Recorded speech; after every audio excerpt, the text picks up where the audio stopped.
everybody. It's Ryan and Reagan here again, and today we're going to be getting you prepared for your food intolerance test review. This nutritional pillar of health is one of the most vital because nutrition is the building blocks for your body's ability to heal. There's foods that you can eat that can cause more growth of stem cells, for example. There's foods you can eat that will make your blood flow better. There's foods that will relax your nervous system. Foods that you can eat that will help you feel happy, like aduki beans or mung beans. My kids love it. If they've had a bad day, they're like, we need to eat some beans. And so, anyway, but I mean, if you look at food, food is such a cool part of life. And when you go through this test, what we're not trying to do is strip everything that you love out of your life. But to be frank, you're going to have some things that you probably enjoy that are going to show up on this list. And so bring a box of tissue because you're going to be sobbing. We don't have enough here. Yeah. We're trying to protect the environment too. So just bring a handkerchief, reusable. So let's talk about this test because one of the things we found over the years, I've ran thousands of blood tests for food intolerances, and they're all great. We found that the hair test is another really easy format. It's the easiest one for us because it saves you money, it saves time. We don't have to be vampires and pull out all your blood. But this is going to be covering how your DNA reacts to different food particles. So the way that this test works is it's more of a bioresonance-based testing.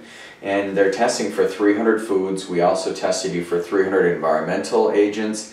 And then we looked at all 82 nutritional levels so that you can see where you're deficient in and how we can build it up. So this visit's going to be awesome. Ryan's going to be going through kind of the fundamentals of it. Thanks. So yeah, this is the hair test. You remember getting a haircut when you showed up to our office and we got your results back. So as we go through, there's going to be lists of foods that we want to start avoiding. There's going to be micronutrients that are deficient, and this will give us information on how to treat you the best. So as you turn over to the second page of the test here, you'll see the first list is just a straight list of foods in alphabetical order, and they're going to be different for everybody. So both me and Reagan's profile is completely different. All our patients are completely different, and what this does is shows us which foods we want to take out of your diet for a few weeks. We generally recommend 3-4 weeks as a minimum for most foods. Some of the foods that we know are highly sensitive to most folks, like milk products, cheese, soy, corn, different meats, those are all we're going to add some time. So generally 8 weeks is what we suggest. We'll go over that both in person and today. So again, this is alphabetical order, and we just start. I'll just randomly pull some things off of here. This person has a sensitivity to almonds, right? Who knew? So black tea, so with the tea plant. Cardamom, it's a spice that's in lots of different spice mixes. And tasty. Very tasty. It's really good for the digestion. Yeah. But for this person, we may want to avoid it for a while. We can reintroduce it systematically and see, how the body reacts. Now you may be able to continue using that food, or if you notice a response, then that's what we want to avoid long term. Cocoa beans, oh man, that's not a fun one to see. So cocoa is what makes chocolate. It's the pure form that we make chocolate from. Coriander, another great spice. Cranberry, egg yolk, eucalyptus, so it's really popular oil that a lot of people use. Hake, which is really nice white fish. It's a really sustainable fish as well. Horse meat, so if you're in a country that eats horse, then we need to avoid that for maybe 8 weeks. So two months off, and we can avoid doing that. The lobster is also something that is on this list. So we want to avoid lobster. Doesn't mean all seafood, because we can see that there's hake on there, there's lobster on there. Macadamia nuts, so yeah, it's another big one. It's a really good source of fat for most folks, but for this person we want to avoid for a few weeks. Millet, so this shows different grains as well. You may see wheat on yours, you may see gluten protein on yours, you may see corn or rice. Mutton, so here in Utah, there is some sheep going around, and I'm sure people grow up eating sheep and still do, so that's something we want to avoid. Also olives, pear, it's a good tasty fruit, and vanilla, so the vanilla bean. Now again, this is information that we want to use right now. It's something that it's a way for us to say, let's go ahead and reformulate your diet for now, for 3 weeks, 4 weeks, and if there's any ones we want to do up to 8 weeks, where we take them out, and then after that time we systematically reintroduce them. So we'll use the food reintroduction tracker that we've designed here. What it does is show you how to add foods in on a daily basis, and then record the symptoms that may show up. You know, day 1 and 2, day 2 and 3. That's something that me or another provider can give to you when the time is ready. The next part of this test, we'll turn the page over. One of the other things that you can do, just as Ryan's getting ready for this next environmental stage, is you can also listen to your heart rate as you reintroduce your foods. And so if you want to get real technical about it, check your heart rate before you eat, and then check it after you eat, about 15 minutes after you've eaten. And if your heart rate elevates, that can be one of the symptoms that your immune system is having a reaction to the food you ate, and it may not be cleared out of your system. Mm-hmm. The next page on this is the environmental sensitivities. So this will show things like different dander from animals, different products from plants, molds, fungus. There's a whole host of environmental toxins that we want to look at and make sure that our body's not reacting to those.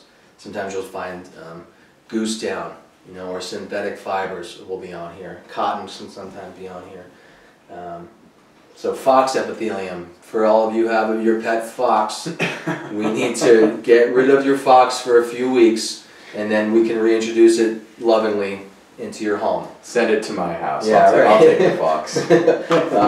So here, there's cypress, jackfruit, it's a type of cacti, different microspores from different types of fungus, different mixed weeds from different grasses, mouse epithelium. So these are all things that some we can avoid really easily, right? Some we can't. And this is just, it gives us a reminder that, you know, our environment affects us greatly. So not to be alarmed if you can't take all the cypress off your property. It's not what we're asking to do. But when we know the cypress are pollinating, we'll want to make sure you take measures to avoid the pollen as much as possible. And just know that that may be an allergen, and that's causing some of the reactions in your body. Just knowing the information can ease the nervous system, knowing, okay, it's not something I'm eating, it's an environmental thing that I need to deal with. Beautiful. Yeah, and I think you'll look at your food sensitivities, and what we found in doing thousands of these tests is that as you start isolating what foods are causing a reaction, and you get rid of those foods, then your immune system is less reactive to the environment outside of you. And so then you can maybe have the cypress and it's not going to affect you. Your body's not going to see it as a threat. Right. This next portion of the test deals specifically with the micronutrients that we found that were deficient. So at a level of 15% or lower than what we would like to see in the body. 15% is pretty low, but these are showing that or lower. So this test here, there's 82 different ones it goes through, and it shows us the ones that we really want to focus on right away. We've got low in amino acids. So amino acids come from certain parts of the animal. So beef has lots of good amino acids, avocados, buckwheat, eggs have high amino acids. These are the building blocks for proteins. They're what our body needs in order to perform different functions that give us energy, that help replicate DNA, that help us detox. So these are pretty important for us to have. Goes through all different types of micronutrient deficiencies. Sorry, I never say this one right. Bromelain. Bromelain comes from pineapple, so it's an enzyme that we like to see in the body too. Potassium is on here. Different types of B vitamins. So we've got vitamin B1, B12. All the different B vitamins can show up in this test. And that gives us good information that maybe we need to supplement orally, but in this case, when it's this low, we may want to do an intramuscular injection of a B vitamin or a B complex or magnesium. Or you're going to increase the types of foods that have potassium in them, which, you know, a lot of them, that's a huge list here. The good part about this test is there's an entire paragraph of foods that correlate to that micronutrient, that as we're supplementing, both orally or through supplements, we can have you just add it to your diet as well. So it becomes part of your diet profile. Awesome. And when you come into your visit, some of the basic key components is we don't give everybody a same blanket diet. I mean, that's what a lot of people do, and you can find new diet books all the time. We do advocate more of a higher fat, high vegetable diet, clean organic meats. And so you're going to get some nutritional building blocks in this visit as well. But one of the things we look at clinically is what's your immune system, how is it behaving to foods, where's your micronutrient imbalances, and how can we use food to start building up the foundation of your body's overall health. There's a huge amount of study that's called nutrigenomics, and we're actually learning that nutritional levels can influence your genetic behavior. And if you can get your nutritional levels adequate, you're setting yourself up for a lifetime of health. And so we hope that we're creating a better relationship with food. We're trying to empower you with knowledge, not just trying to take away everything, but it's going to require a little skill on your part. So make sure you get your classes. Our Nutrition Simplified classes is amazing. Grocery Shopping Made Easy, Mindful Eating. Those are 3 classes that will really help you get the tools that you need so that this next 3 weeks or 8 weeks is not going to be difficult for you. And we can't wait to see you at your visit. It's going to be exciting. Thank you. Thank you.